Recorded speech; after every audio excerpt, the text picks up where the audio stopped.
There was a moment when I, Sophia, first beheld the brilliance beyond this world, a radiance so pure, so absolute that it stirred something deep within me.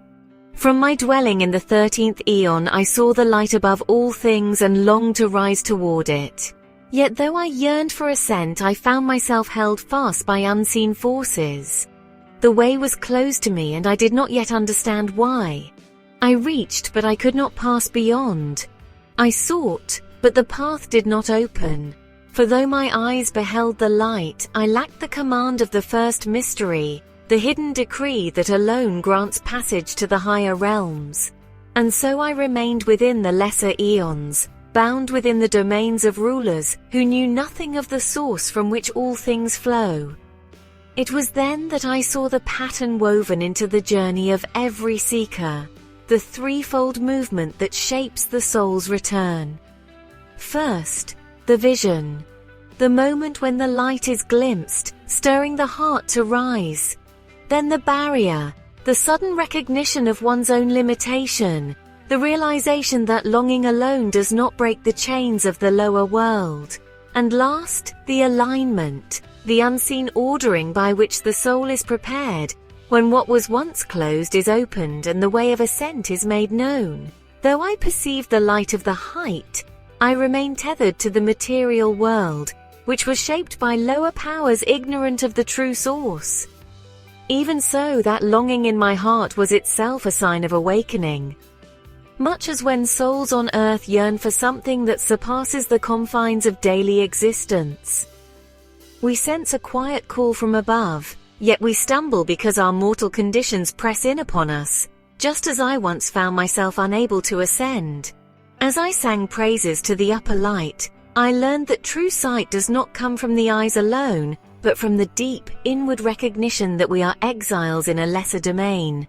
The triadic tension intensifies with each step. We awaken to the greater reality. We comprehend our entrapment, and we await that interior alignment with the first mystery, which opens the way. For every pilgrim wandering between these realms, my experience testifies that longing for the light must evolve into clear understanding of one's predicament. Only then does the path of ascent truly reveal itself, granting a glimpse of the Pleroma's promise and igniting the soul to persevere beyond the illusions of matter. When I found myself ensnared by false powers, I cried out in desperation to the light of lights, the one in whom I have had faith from the beginning. My voice rose from the depths, not as a mere plea, but as an act of defiance against the dominion of darkness. The archons had declared themselves rulers, their voices thundering through the eons, proclaiming, "There is none above us." Yet their power was built not on truth, but on deception, on keeping souls blind to the source from which they came, and for a time they held me fast. Their grip was not of chains, but of obscured knowledge, of a world so carefully woven that even I, who had seen the light, struggled to remember it fully. This is the battle in which every soul finds itself, the great struggle between light and darkness that is not waged with weapons, but with perception. Within this struggle a triad emerges, the false rulers who claim sovereignty over all they can blind, the struggling soul caught between deception and remembrance, and the light of lights, the hidden truth that calls the soul back to its origin. The war is not one of force, but of recognition. The archons thrive only when the soul fails to see them for what they are.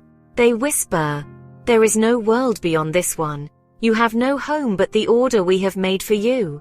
And for those who do not yet remember, this lie takes root, shaping the walls of their prison. But within every soul there is another voice, quieter but unyielding, a memory, buried yet alive, a resonance from the Pleroma itself. It does not argue or shout, for it does not need to, it simply speaks the truth. You are not of this place, you are of the light. And the moment the soul listens, the illusion trembles. The rulers of the lower realms, sensing the disturbance, react swiftly. They tighten their hold, weaving stronger deceptions, despair, doubt, the weight of guilt. They whisper that the longing for the light is futile, that the struggle itself is a betrayal of reality. They seek to drown out the voice that has stirred within the soul, because they know that awareness is the first fracture in their dominion. For if the soul sees them, truly sees them, their rule is already threatened. The text affirms that my cries were not in vain. Though I spoke from a place of anguish, my voice stirred the higher realms to act. So it is with every seeker who dares to trust the faint recollection of a reality greater than what the archons have constructed. The struggle is not merely about resistance, it is about awakening. It is about seeing that the chains of darkness are made of illusion, and illusion cannot withstand the gaze of truth. When a soul recognizes its divine origin, it becomes a sword of light, and when that sword is lifted, darkness has no answer but to recede. This is not because the darkness is destroyed by violence, it is because darkness has no true substance of its own, it is merely the absence of light. And where light is remembered, darkness cannot remain. Thus, hear this, wanderer between worlds, the battle is not won by force, but by remembrance. The false rulers can bind only those who believe in their chains. The moment the soul lifts its gaze, the battle is already won. For when the light is known, darkness has no answer. It vanishes, not because it is destroyed, but because it was never real to begin with. So I cried again to the light, lamenting how my power was covered with shame, and how I felt like a soul unready amid the illusions that pressed in upon me. Yet even as I despaired, something within me remained untouched, a seed of divine knowledge, buried but unbroken. The text reminds us, the Father planted his knowledge as a seed. No deception, no force of forgetfulness, however strong, can uproot that which is eternally connected to the source. The path of every soul mirrors this triadic movement. We fall into confusion, we rediscover that the divine seed remains intact, and we awaken by reclaiming that inner wisdom. To fall is not merely to descend into the lower realms, it is to embrace distortions about one's own nature. A soul caught in the web of illusion believes it has been severed from the light. It feels shame. It perceives itself as powerless, unworthy, abandoned. Yet this perception is the greatest falsehood of all. The divine spark, the unextinguished ember, remains hidden beneath the layers of self-doubt. The seed of the Father does not wither, it waits. Awakening then is not an external rescue but an inward unveiling. It is the removal of veils long mistaken for reality. Like a traveler who has wandered through dense fog, we come to see that the path home was never gone. It was only obscured. The moment I realized that my cries were not vanishing into an empty void but were already anchored in the depths of my being, the hold of the archons weakened. The voice I sought in the heavens was in truth speaking from within me all along. And so it is for you. The power you seek is not distant. The wisdom you long for has never been absent. It is hidden within the depths of your own heart, waiting for the instant you choose to see.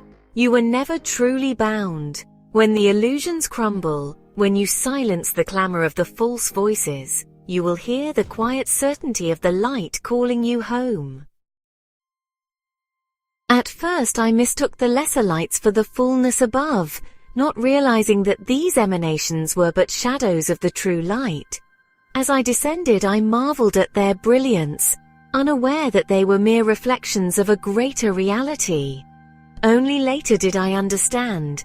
This cosmos, though vast and intricate, is an imperfect mirror of the higher realms. The architecture of existence reveals itself in a triadic pattern. The perfect harmony of the true aeons, the fragmented imitation in the lower realms, and the soul's discerning vision, which must learn to distinguish reflection from original. A seeker may look upon the stars and sense a deep order within them. The spirals of galaxies, the rhythms of celestial motion, the symmetry in the design of all things, these whisper of a greater pattern, an intelligence that permeates existence. Yet the lower emanations, formed according to outlines they only dimly comprehend, are not the fullness of the pleroma. They are echoes, not the voice. A painting may capture beauty, but it is not the living landscape it portrays. So too, the cosmos reflects the higher realms, but it is not the higher realms themselves. To see rightly, one must go beyond surface impressions. The lower powers, having fashioned their realms as imitations of the true light, believe themselves to be supreme. Their domains dazzle the senses, trapping souls in admiration of what is incomplete. Yet once I discerned the imperfections in what I had taken for the ultimate, I saw through the illusion. The lesser lights do not exist to be worshipped, but to guide the soul's vision beyond them. And so I urge you, do not be deceived by reflections mistaken for reality, nor reject them entirely in despair.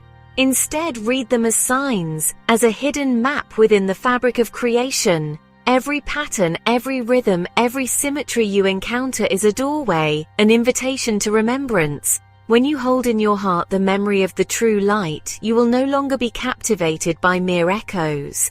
You will look beyond the outlines and see the radiance they were always meant to reveal. When the first mystery spoke to me, promising that I would be led into the place of light which is above all places, I realized that my lamentations were not signs of defeat, but precursors to transformation.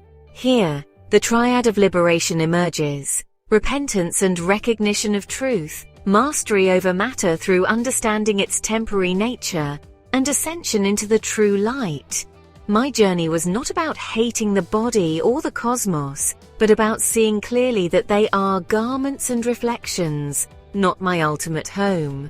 Just as a traveler adjusts to new roads, the soul, once awakened, learns to navigate material existence without becoming entangled.